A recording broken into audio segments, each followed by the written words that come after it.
In 1995, after 23 years of successful operations, policy changes within the CIA forced the program, now known as Stargate, into declassification. With dowsing growing in popularity, it didn't take long for people to realize that dowsing provided the potential for financial gain as well. People like Louis Matasha. And I went to Virginia Beach, and we dug Virginia Beach up and found tremendous number of coins. I felt so sorry for these metal detecting people. They came up and he had 35 cents and we had a bucket full of jewelry. No one has ever found jewelry on the beach like we did. Mr. Matasha has released several books regarding treasure hunting with dowsing and was credited for several phenomenal discoveries, from locating buried silver bars to gold coins. His exploits are well documented, and to this day, he has been one of the most successful treasure hunters who have relied mostly on dowsing. But what makes ESP-related skills such as dowsing actually work? The answer lies almost entirely with the subconscious mind. If you don't understand what the subconscious is, you're not alone. Many individuals may have an idea of when they receive information from this area of consciousness, but few understand it. Moments such as someone calling you on the phone just as you were thinking about them, or having the feeling that something unfortunate is happening or about to occur. Due to the lack of a better explanation, many refer to this as intuition, listening to your gut, or feeling a vibe. We can think of human consciousness as being divided into two regions. One is referred to as conscious awareness, and the other as the subconscious. As we proceed through each waking moment, the flood of smells, colors, sounds, tastes, and textures coming through our senses from the outside world are initially processed by our subconscious, not our conscious awareness. In fact, only a minuscule percentage of our environmental data is passed up and out of the subconscious and into our conscious awareness. The basis of remote viewing functionality isn't necessarily conscious interaction. The conscious aspects of it come last. We become aware of the remote viewing signal in the final stages of this. Most of the work is being done at what's generally known as a subconscious level.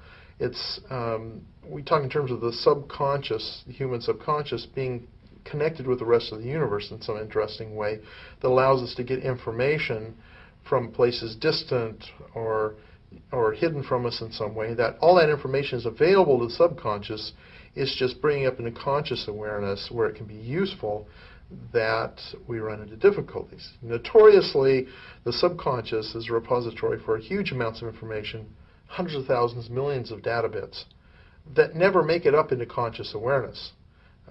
The bandwidth between subconscious and conscious is very narrow, and only a small amount of information ever comes to our cognition that we can actually work with in a conscious way. That's normal for any kind of sense. And when you add this ESP material in there, that's additional information that has to compete for that narrow bandwidth. So the trick is how do we get that information and make it available so that we can use it? Well, in remote viewing, the idea is you go through this process that we were trained in the military to access the information, the factual information, the visual information, in order for us to put it down on a piece of paper to express it and make it available for analysts. But how does all of this explain the movement that occurs with dowsing rods? Let's think for a moment of a seismograph. This is a sensitive instrument designed to measure sudden movements in the earth, such as those caused by earthquakes. Some seismographs are so responsive that they can catch subtle variations from the other side of the planet. Dowsing rods work on this same principle, but instead of being affected by the Earth's subtle movements, they're affected by the human nervous system. A lot of different theories about how dowsing works. The one that predominated for a long time was magnetism. The idea was that somehow the dowser was able to identify, or that there was a magnetic interaction between the dowser and the whatever's trying to be located. Now, this normally happened when the dowser was looking for water, or when the dowser was dowsing for minerals, or that kind of thing.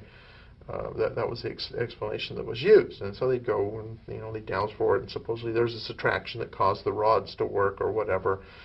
In fact, later on, when it seemed apparent that there was no such force that was strong enough to make these rods work, particularly ones made out of wood, which are non-magnetic anyway, the feeling got to be that there was some inner mechanism that dowsers possess. If you imagine yourself, for example, throwing a ball, even though it's just your imagination, the muscles that actually would be involved in throwing that ball actually get activated, and there are micro movements.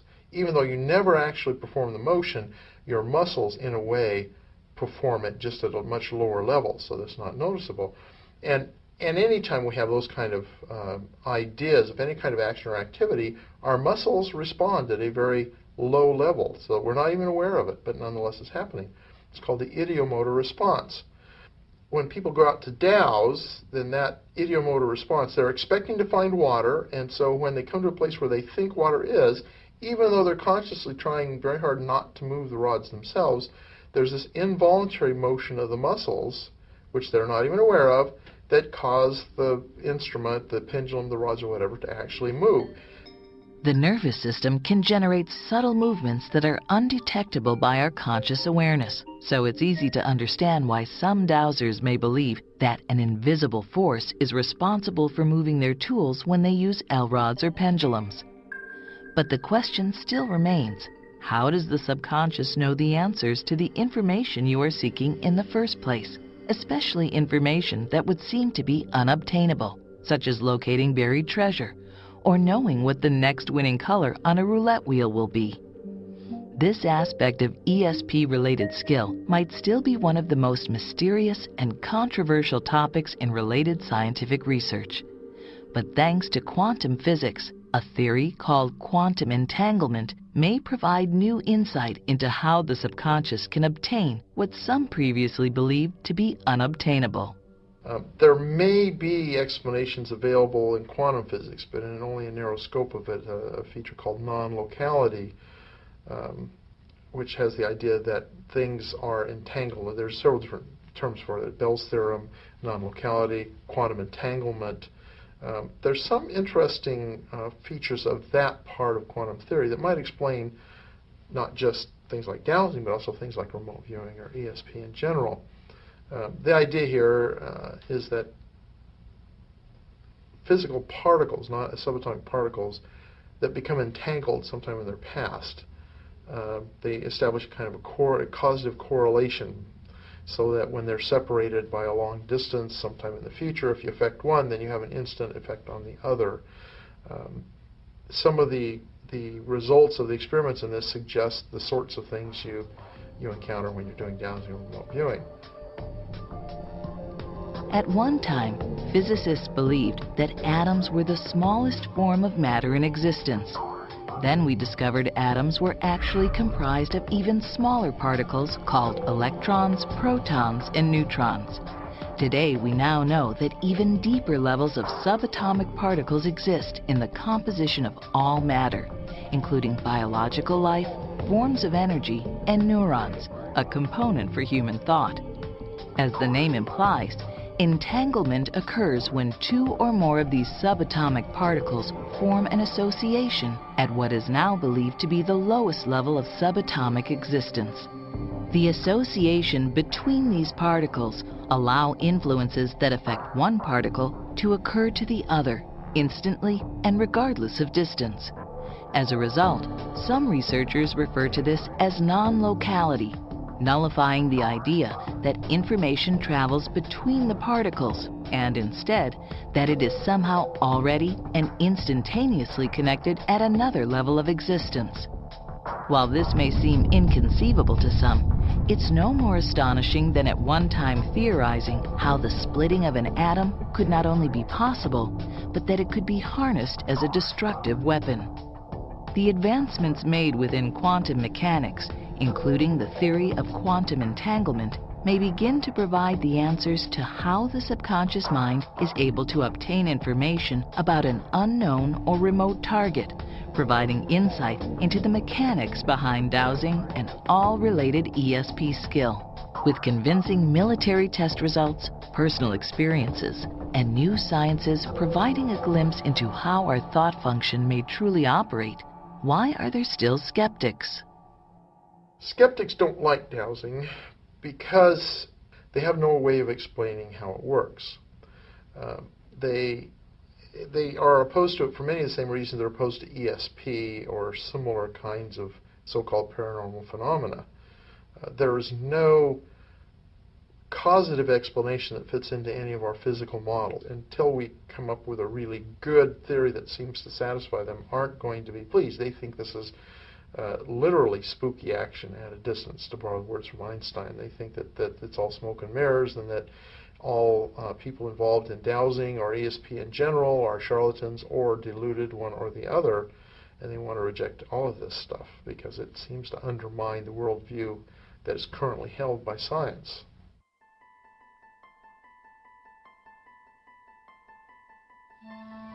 I had a teacher, and I traveled all over the United States, and I went to see the people that knew what they were talking about.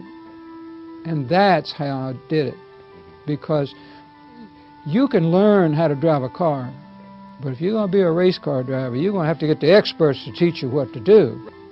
The beginner can do it. He just goes and see what happens, but it's all mental. You just focus, and it will do it. A lot of times, when I trained the Marines, I just threw a pencil on the ground. I said, walk over that pencil and see if those wires react. Whammo! They spread apart immediately. I said, that's the pencil. Now you put it on your head, tunnel. Now you walk around this village and find a tunnel. Whammo! It opened up right away. One of the big issues with remote viewing is something called analytical overlay. And the problem with analytical overlay is that analytical overlay is also known as mental noise. These are the imaginings, the thoughts, the analyses, all the stuff that's going on in our conscious minds, expectation, that sort of thing, that end up contaminating the signal line. Let's say the target you're trying to describe is the Eiffel Tower. You as a remote viewer have no idea that it's the Eiffel Tower you're trying to describe. All you know is you've been given a set of coordinates or a certain number, and you are just going through the process. You get an impression of crisscrossing metallic structures and cold, bumpy, rivety kinds of things. You get these impressions. And that's all accurate about the Eiffel Tower. The problem is that it also matches the bridge that you drove over on your way into work that morning. And so all of a sudden your conscious awareness guesses, jumps to a conclusion, oh, it's a bridge. Well, it isn't a bridge, it's the Eiffel Tower. But you have come to that false conclusion based on this interesting process. The same thing can happen with dowsing, where you may have conscious expectations that cause the ideomotor response. What you want to do is to be able to learn how to let the actual signal, dowsing signal, come through the subconscious and be the thing that motivates the indications of your devices, whatever device you're using, and not have it be your conscious awareness that's motivating that. And that's where, of course, the challenge is, to learn to tell the difference and to allow the one to operate and not allow the other one to interfere. There's a certain portion that is natural ability, and the other portion is a lot of hard work and sticking to it. Everybody has it. It's just a part of your makeup, and everybody's makeup. The ability to do it mostly rests, I think, with a person's own belief system, whether they believe they can do it or not, and how much work they want to put into it to be successful. The more practice, and you'll hear this by remote viewing teachers, the people who teach it today, and even in the unit, practice, practice, practice.